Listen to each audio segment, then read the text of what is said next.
Today, I am with Miss Elizabeth Beal, who graduated from Harvard Graduate School and who is a former admission officer from Smith College and also a college admission expert.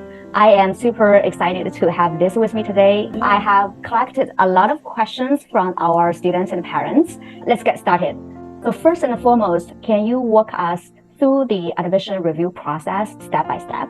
It is dependent on the college, but there are some things that tend to be relatively similar, and that is each admission office will have what's called regional experts. I was responsible for certain regions of the country, knowing the schools there, having some expertise around sort of the schools and that area of the country or of the world. And that was where I generally traveled to and visited schools. So as a regional expert, I was the second reader for those applications. So every application was read at least twice. It would go to a first reader. Once they evaluated and scored it, it would come to me. And as sort of the regional expert then, I was reading all of those applications with an eye for what the entire high school group looked like if there were multiple applicants from a high school or many applicants from a school. And so when they moved to committee, I was presenting a lot of those applicants where I was sort of the regional expert. Not all applications move through to committee. They're all read at least twice. Applicants that are not deemed sort of strong enough in the pool to go forward often don't go to a committee.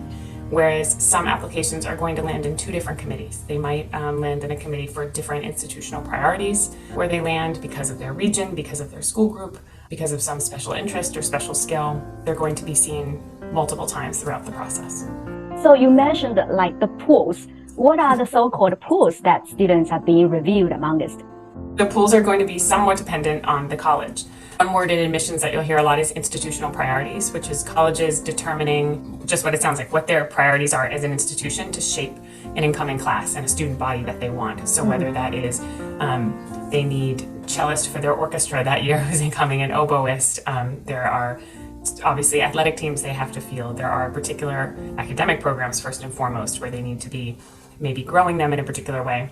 There are those sort of pools that happen through institutional priorities. There's also domestic and international students are often sort of seen as two primary pools that students can be in. And like we're hearing a lot about in the news, right? There are different priorities that colleges have, and sometimes those are going to determine some of the pools. And obviously there's sort of regional pools and school groups as well. You mentioned the international pools and the domestic pools. Speaking of which, so will an international student study in the US high school have more advantages than students from like international schools from mainland China? I don't think so. In general, a student who's outstanding, who is presenting themselves authentically in this process, and where their teachers in recommendations can speak to their strengths and has a real knowledge of the student and can speak to that well, that student is going to fare well in the admissions process. That's actually nice to know. So is there a point system to a student's application? For example, if you get an A in the AP class, it's worth 5 points. Gold award in the international level competition is worth like 10 points. Is there a certain like mathematical threshold that every applicant needs to meet to make the admissions?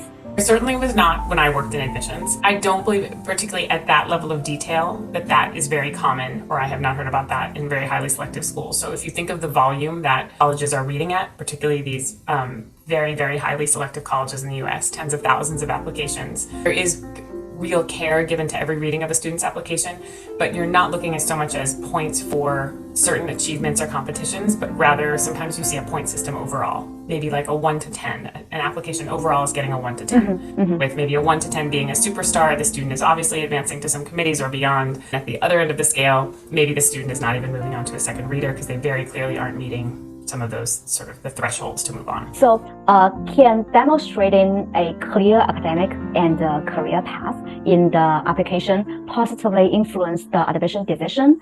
Is there a disadvantage in applying for an undecided major compared to applying for a specific major? It's going to depend on the college. At a liberal arts college, and there are so many outstanding, highly selective liberal arts colleges in the US, most of them I would say absolutely not a disadvantage. At some of them you're going to have half of the students applying as undecided. In admissions, I view that as often just a very honest, clear way of a student saying, I don't know yet, I don't know what I want to study, and that's why I'm looking at a liberal arts college where I can look at a range of options and then, declare my major later on.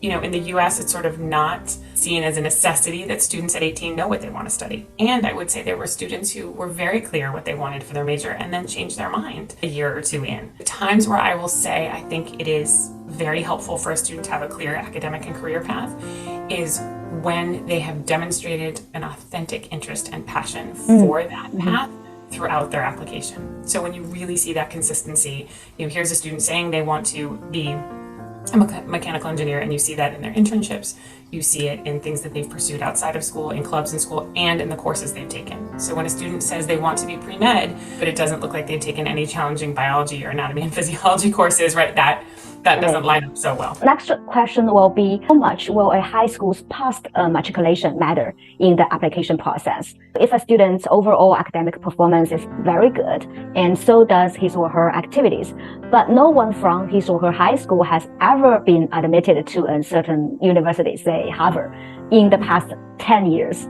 So does she or he still have the chance to be admitted? Always. And that's when to think about, there's always going to be someone who's the first. And I have to say, as an admission officer, that's exciting. Admitting a student from a high school that isn't a high school where you've had matriculation before.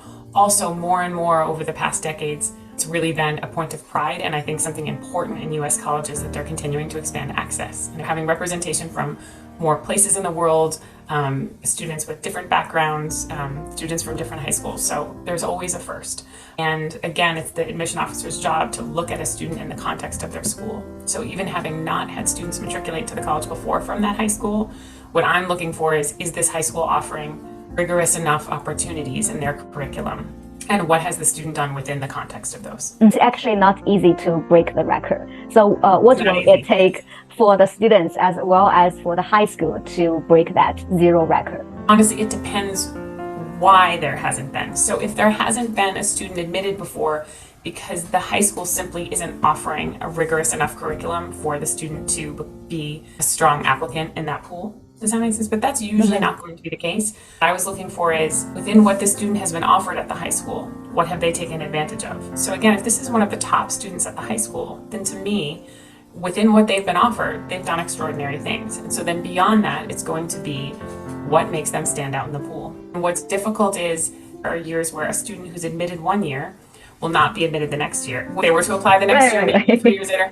Yes. And part of that is, right, as the pool shifts, sort of who you're selecting within it. And at these really highly selective schools, sometimes you're sort of coming down to these really small differences.